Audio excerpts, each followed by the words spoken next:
Today we're going to talk about a book, published in June 2022 called 7 Rules of Power. Surprising, but true, advice on how to get things done and advance your career, by Jeffrey Pfeffer, a professor of organizational behavior at Stanford University. Pfeffer has been teaching at Stanford for several decades, and his Power course is one of the most popular electives.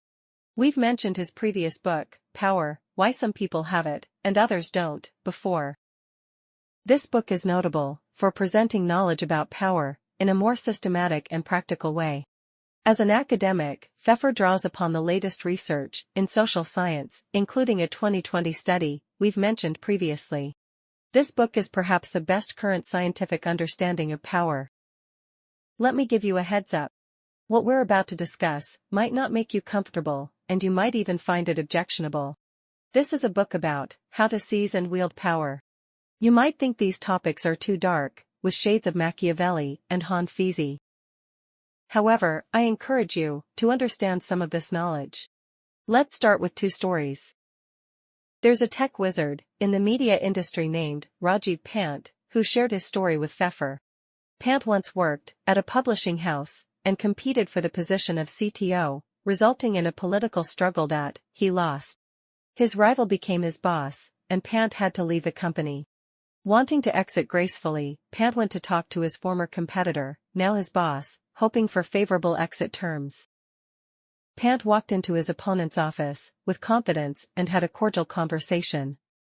The boss didn't make things difficult for him, the discussion went well. However, during the conversation, Pant noticed a book on his opponent's shelf. It was Pfeffer's Power. Pant realized that his opponent might have defeated him using insights from that book. When Pant returned home, he bought the audio, Kindle, and paperback versions of the book, studied them thoroughly, and gained valuable insights. Later, Pant served as the CTO of the New York Times and the Wall Street Journal. And he never lost again. Another story involves a Stanford student of Pfeffer's who, after graduating, bumped into him at a supermarket. The student said he had taken Pfeffer's class and agreed with his theories, but he didn't plan to use them. He and some classmates had started an investment firm where they vowed to maintain pure egalitarian partnerships without politics. Pfeffer could only respond, "All right, good luck." A few years later, Pfeffer encountered the same student and asked about the investment firm.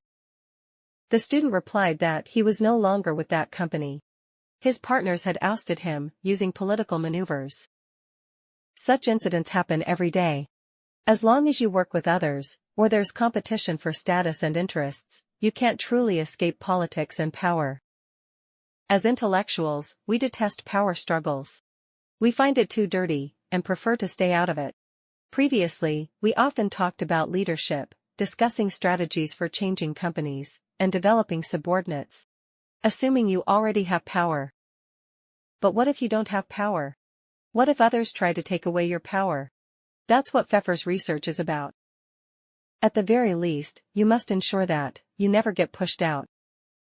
Before delving into specific rules of power, you need 3 clear understandings. The first understanding is that the world revolves around power. No matter how developed the world becomes, it's hierarchical. Positions at the top are always limited. This is scarcity of rank. Competition for these positions is always zero-sum, with few people holding power. This is true in any era and any field. Moreover, as you ascend to higher levels, power becomes more critical. In higher circles, everyone is smart, with impressive resumes and solid skills. What distinguishes you then? Is it who has more hair? At this level, the competition relies on power games. Some scholars think power dynamics have changed in the modern world. Don't listen to them. Some claim that globalization in business and the push for decentralization mean power is dispersed. That's far from the truth. Globalization has intensified the concentration of power and wealth. Others suggest that the internet, new media, and social networks promote democracy, making it easier for ordinary people to speak up, weakening traditional power. The reality is quite the opposite. Traditional power adapts adeptly to new media, and uses it to solidify its position. The past 2 to 3 decades have shown the world becoming less democratic. People like Putin have tightened their grip on power. So, power is far from outdated. Its outward appearance may change slightly. Pfeffer's book will focus on power in the new era, but its fundamental rules remain unchanged. Interpersonal relationships are always crucial. People decide whether to use you, based on your enthusiasm and abilities. People prefer those similar to themselves. People are inclined to ally with the strong. The fundamental principles of power haven't changed. The second understanding is that power is unrelated to morality. Many people look down on power, seeing it as immoral. This isn't true. If you constantly resent power, you'll never attain it. You'll only complain. Power is a morally neutral tool. Like any tool, having it allows you to accomplish certain things that would be impossible otherwise. You can use it for good or bad purposes. The tool itself isn't inherently moral or immoral. There's a novel called Sunlong Water. A young intellectual, Chi-Da-wei, graduated from university and landed a job at the provincial health department. At first, he despised power, considering himself morally upright, and did poorly. Later, after marrying and having children, he realized that, without power, he couldn't succeed, and decided to seize it. Da-wei's intelligence helped him quickly gain power. Is this corruption? Is this the case of a dragon-slaying youth turning into an evil dragon? Actually, not necessarily. After gaining power, Da-wei did many good things. This phenomenon isn't unique to China. It's universal. The key insight is that those adept at wielding power aren't necessarily bad people. Furthermore, Pfeffer repeatedly warns against making moral judgments in power games. If you immediately label someone as bad, you'll instinctively avoid forming alliances with them, which is a significant loss for you. In power games, it's less important whether someone is good or bad. What matters is whether they're your ally or your enemy. In reality, many highly capable, good-hearted individuals like early Chi-Da-wei fail in power struggles. Why? Because there are certain power moves they're unwilling or disdainful to make. They believe only bad people do such things, unaware that these are necessary for success. So, if you intend to play this game, it's best to adopt a sportsmanship mentality. You're just a player aiming to win, not getting too invested.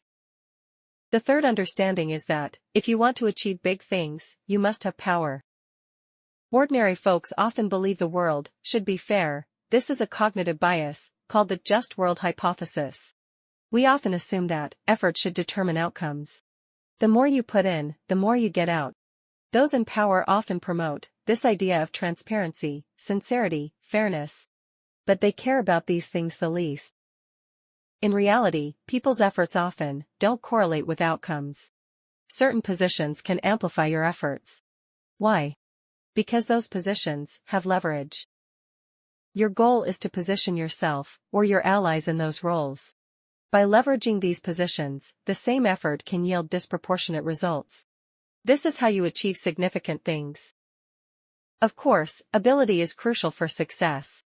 Constantly seeking power without talent is also wrong. Power and talent are equally important. However, power allows you to showcase your talent, find suitable outlets, gain visibility, and reap benefits.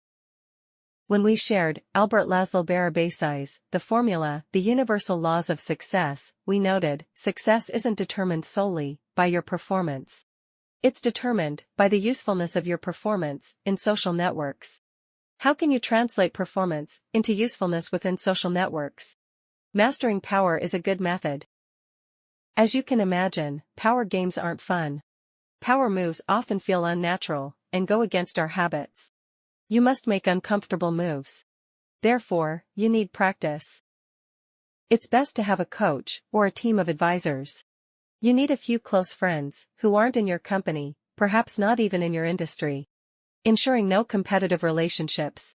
They'll always support you, offer advice, and help analyze your actions.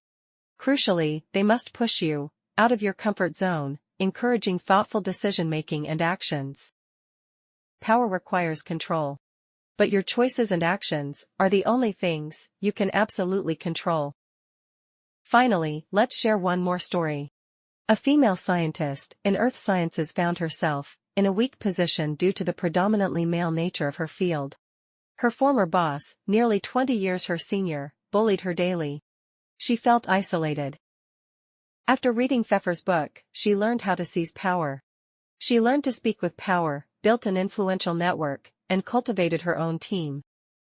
This transformation was vastly different from the typical scientist persona. Not only did she gain control over her former boss, but her colleagues also began to curry favor with her. She handled tasks more smoothly, free from stress, with increased happiness and positivity. Research has shown that power can indeed improve physical health. As the saying goes, no money, no life, and for those who seek significant accomplishments, no power, no progress. However, I want to remind you that power has strong corrupting effects and can make people foolish. Pursuing power may backfire. We prefer energetic heroes and don't want to be cunning manipulators. Yet, we shouldn't surrender power to the wrong people. If anyone should understand how power works, I hope it's you, readers of our videos. Pfeffer summarizes 7 rules of power, which we'll discuss one by one. Lastly, I'll leave you with Pfeffer's words for motivation. If you want power to be used for good, more good people need to have power. If you feel there is value in this, please like, subscribe to this channel, and leave your thoughts or suggestions in the comments section. Let's grow together and read more good books.